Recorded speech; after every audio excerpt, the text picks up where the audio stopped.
You just tuned in to the smoothest station in the whole EAP. Easy Does It Radio.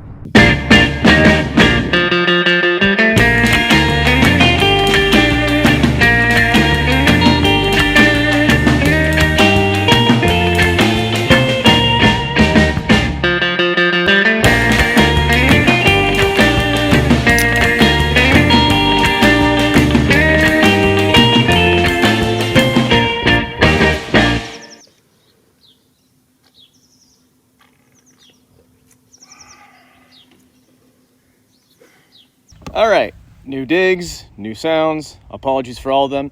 Let's just jump right into it, shall we? Dante's Inferno is a fantastic example of a work of fiction that is so good that the world collectively just looks at it and says, yeah, and then accepts it as a form of canon.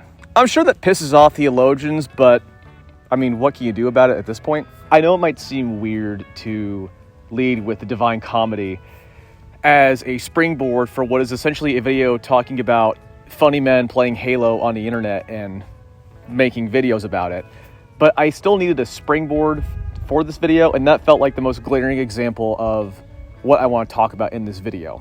To me, at least. Because I want to talk about the show Crash. And other stuff, but for now, let's just recap. Crash is the brainchild of a YouTuber known as Boomerang. Set in the Halo universe and utilizing Halo 3 as the primary template for the setting and locations, Crash follows the soldiers of Fixer Team, a hodgepodge of special operations soldiers working within the Void Exclusion Zone, the VEZ for short, a year after the conclusion of the war with the Covenant that we saw in Halo 3. The first 15 minutes of this show will have you under the impression that it's just another show trying to fill the void that we all still feel after the end of Red vs. Blue. And the thing is that you wouldn't be totally wrong about that. But what's more important is everything that happens after those 15 minutes.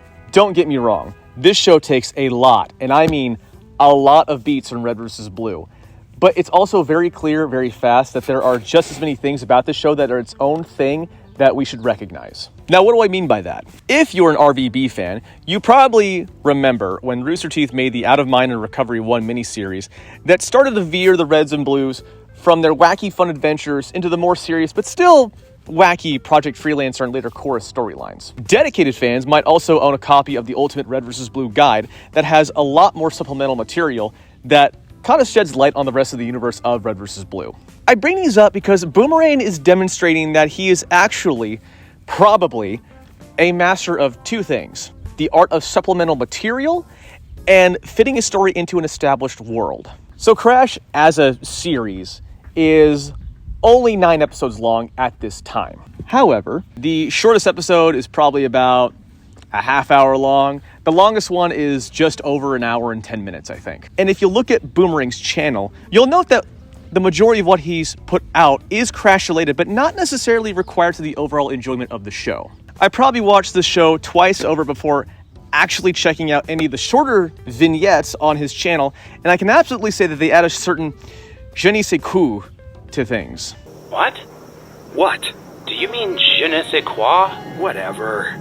A critique of modern Halo that I've heard that I'm starting to kind of warm up to is the idea that the expanded media shouldn't be mandatory and instead should just exist by itself on its own narrative island. Take, for example, the first 3 Halo novels at the time of the release of Halo Combat Evolved. None of these books are required to understand the plot of Halo, but by reading each one, you can glean more information about the world in a way that's not obstructive to enjoyment, but enriches the game with context. Also, I get to flex that I have the 3 first editions of the original novels, because fuck yeah, I do.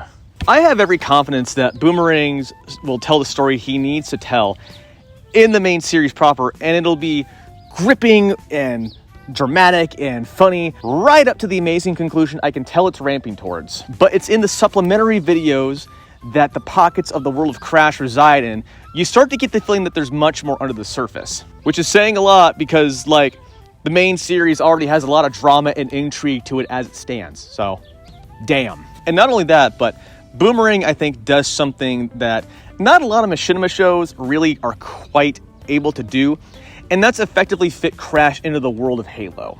Not just because him and his team have done a painstaking job at carefully modding Halo 3 and going so far as to make animations for scenes and such, but because the storyline feels like it belongs in Halo. I'm going to put forth this take, and I don't know if it's hot or cold or whatever, but I think that one of two things has to happen for a Machinima show to work.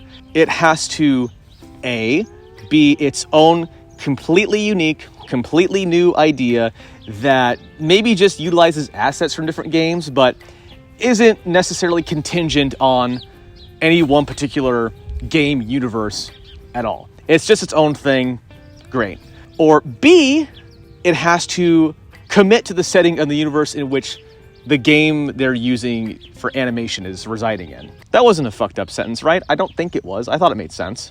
One of the things that I think about most when I think about something like Red versus Blue, and even Freeman's Mind to a lesser extent, because Boomerang is cool and based and he's just like me for real, is that no matter how many times I'm told Red versus Blue is not canon to the Halo universe, I can't help but kind of just disregard the thought.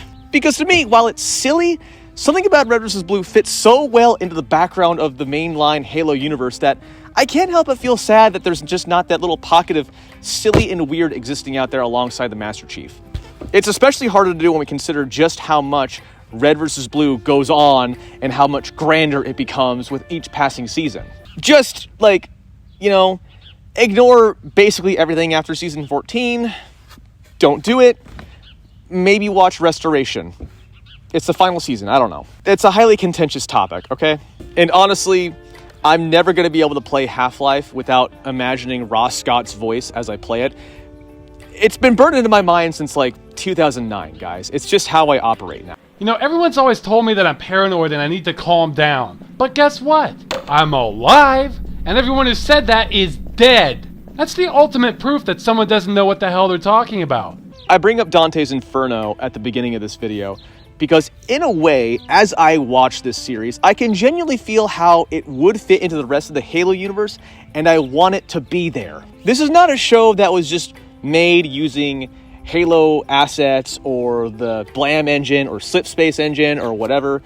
This is a game that was made with love, respect, and absolute care for the source material and the universe it resides in, and everything about it shows, and I want it to be there. It deserves to be there alongside Eric Nylund, Tobias Buckle, and all those other authors. So, at least for me, this show exists within the same universe and the same galaxy as Master Chief, Cortana, and everybody else. I'm gonna be real with you guys. I'm not being objective here. I love this show. I love the characters. They're great. The intrigue is real.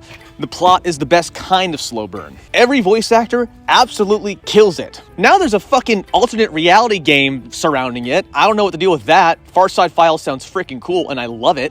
And it's to the point that this isn't really like a review of the series itself, and more just me trying to build awareness and share with some friends that, hey, go watch Crash. You'll love it. It's amazing.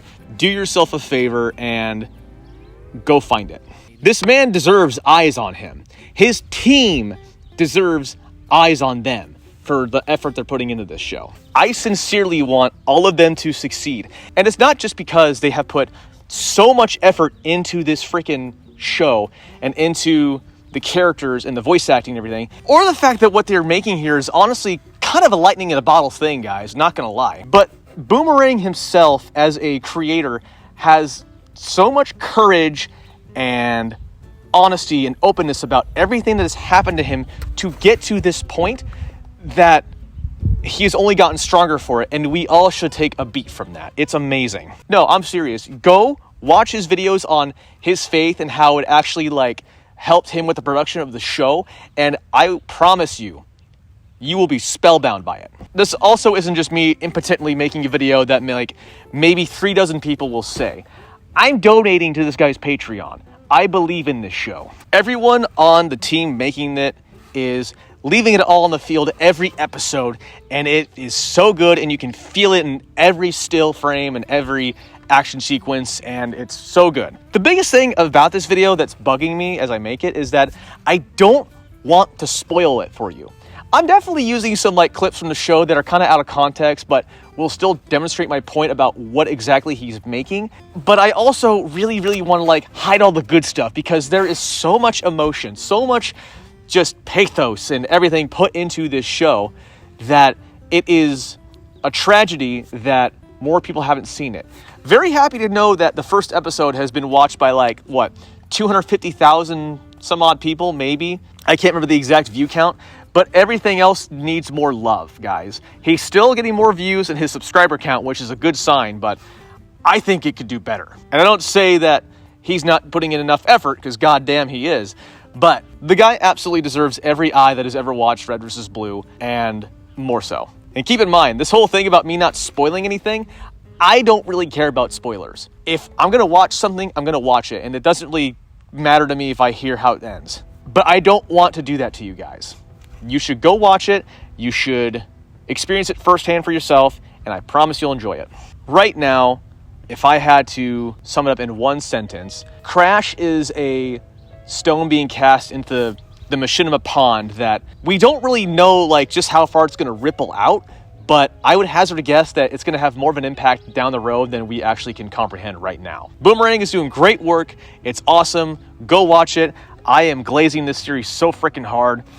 I feel like I need to offset it by being a little bit silly. Anyway, I like to volunteer as a voice actor if ever such an opportunity comes up and you need someone. Here is me doing a demo reel as one of my favorite Red vs. Blue characters. Agent Washington, what do you make of all this?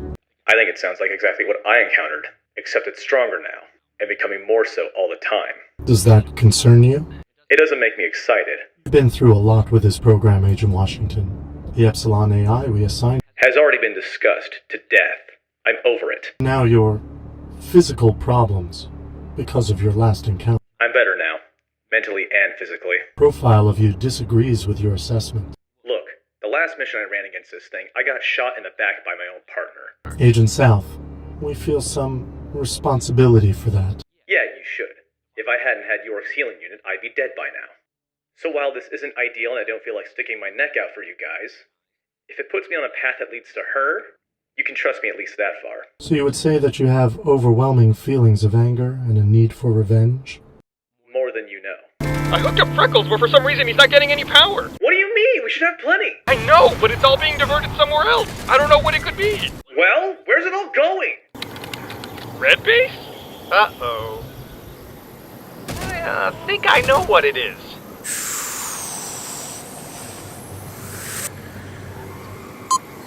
Downloading a picture on Facebook is draining our entire power supply? It is a very high-quality picture. How does that even make sense? God, I'm fucking stupid. But anyway, guys, I hope you enjoyed this video. I hope you enjoy Crash. I'll leave a link in the description for the first episode and a playlist for it. Go watch it. Go show Boomerang some love, and I'll see you in the next one when inspiration strikes me.